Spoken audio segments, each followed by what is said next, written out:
History isn't just about dates and empires, it's about people, places, moments that changed the world forever. Welcome to Echoes of the Past, where we unravel the stories buried in blood, faith, and hope. Our first major documentary dives into one of the world's most enduring struggles. Two peoples, one land, the Israel-Palestine Dilemma. From ancient prophets to modern protests, we trace how a small strip of land came to shape global destiny. Because understanding the past is the first step toward a better future. It is a land no bigger than a small U.S. state, yet its name echoes across continents, headlines, and hearts. A land revered, contested, and soaked in centuries of faith, conflict, and hope. This is Israel and Palestine, the land that changed the world.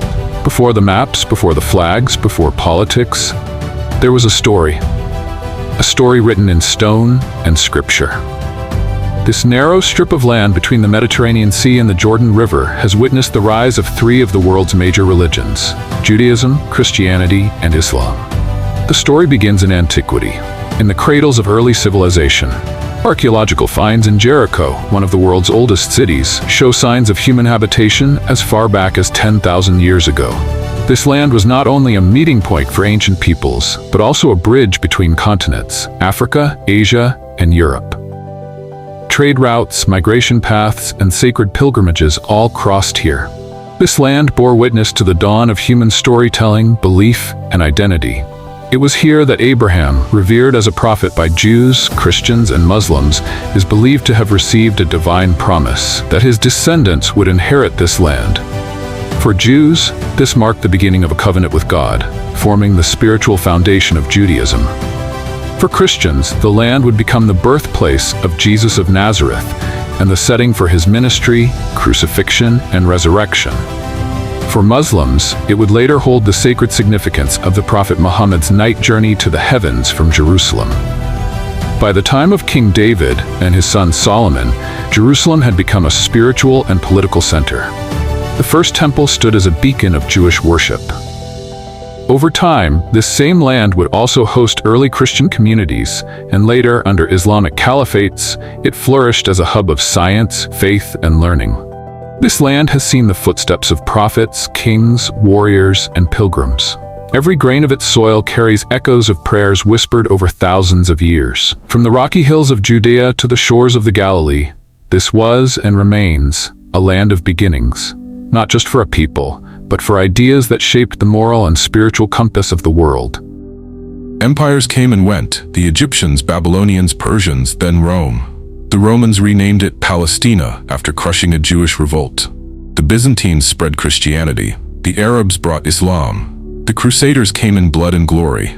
Then the Ottomans ruled for 4 centuries. And all the while, the land remained sacred, a spiritual axis for billions. But peace was rare. The seeds of modern conflict were already growing. In the 20th century, history accelerated. As the Ottoman Empire collapsed, a new age began. Britain took control through the Balfour Declaration, promising a national home for the Jewish people, while also respecting the rights of non-Jewish communities. Jewish immigrants fleeing persecution in Europe began to arrive in increasing numbers. But to the Arab population already living there, this shift felt like a threat to their land, their future, their identity. On May 14, 1948, Israel declared independence. The next day, 5 Arab nations invaded. The First Arab-Israeli War began, a war that would set the tone for decades. Over 700,000 Palestinians fled or were expelled. They call it the Nakba, the catastrophe. Israelis called it survival and victory. From 1949 onwards, the map changed again. Israel controlled more land, Jordan annexed the West Bank, Egypt took Gaza, but for Palestinians, there was no state, only displacement. In 1967, Israel launched a preemptive strike against Egypt, Syria, and Jordan, a war that lasted just 6 days, but redrew the region. Israel occupied the West Bank, Gaza, East Jerusalem, and the Golan Heights. In the 1990s, peace seemed possible. The Oslo Accords brought leaders together. The world watched, hopeful. A 2-state solution seemed within reach. But peace would not hold. Extremism, mistrust, and violence returned. Suicide bombings, military crackdowns, rocket fire, and with each wave, another generation hardened by pain. At the heart of the conflict lies a city both divine and dangerous: Jerusalem, sacred to Jews, Christians, and Muslims alike, a city where every stone holds a story, and every story holds a claim. But how can one city belong to everyone and no one at the same time? The Israel-Palestine conflict is not just local, it is profoundly global. Nations weigh in, superpowers intervene. Protesters march in New York, London, Cairo, and Tehran. The world watches, often divided, often conflicted. The United Nations has passed resolution after resolution. Peace summits have come and gone: Madrid, Oslo, Camp David, Annapolis. Yet with every new attempt, the outlines of a solution grow blurrier. For decades, a two-state solution has been the holy grail of diplomacy. Two nations, side by side, in peace. But on the ground, the reality moves in the opposite direction. Expanding settlements, divided governments, deepening distrust. The United States, a key player, has shifted policies depending on administrations.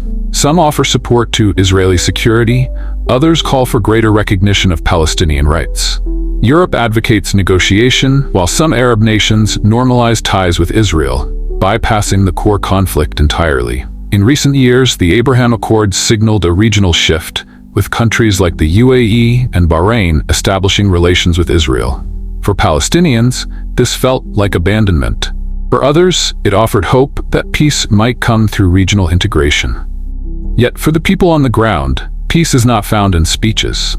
In Gaza, over 2 million Palestinians live under blockade, facing poverty, limited electricity, and trauma from repeated wars. In the West Bank, checkpoints and land disputes dominate daily life. Inside Israel, security fears persist. Sirens and rocket shelters are part of the national psyche. Citizens wrestle with a dual identity, as a democracy and as an occupier. And yet, beneath the headlines, quiet movements grow. Israeli and Palestinian peace builders collaborate across walls. Shared grief becomes shared purpose. Art, music, and storytelling stitch together new narratives. The global conversation shifts with every flare-up. Accusations fly, hashtags trend. But the core question remains unchanged. How do two peoples, with real histories and real pain, find justice and peace? This isn't just a political story, it's a human one. It's about children growing up under drones and walls. It's about sacred memories and shattered dreams. And it's about time. Too much of it lost, waiting. The world watches, the people wait, for dignity, for freedom, for a tomorrow that doesn't look like yesterday. From prophets to prime ministers, from temples to tanks, this land has shaped the course of civilization. Its valleys have echoed with divine revelation, its cities have inspired art, science, and scripture, and its soil has soaked both in prayer and in pain. This is the land where Abraham dreamed, where Moses yearned, where Jesus wept, and where Muhammad ascended.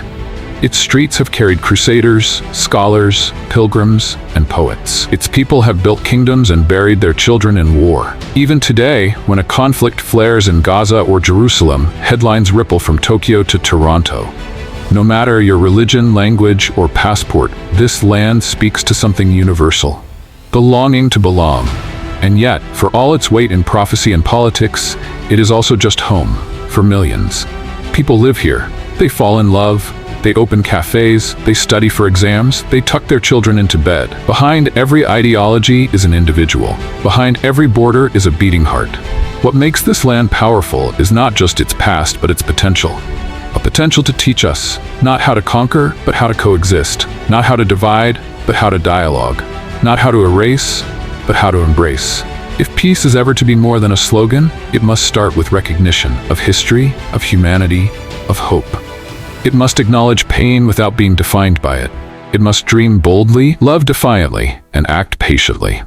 Israel and Palestine, two peoples, one land, a shared story written in fire and faith. The land that changed the world may yet teach it how to heal.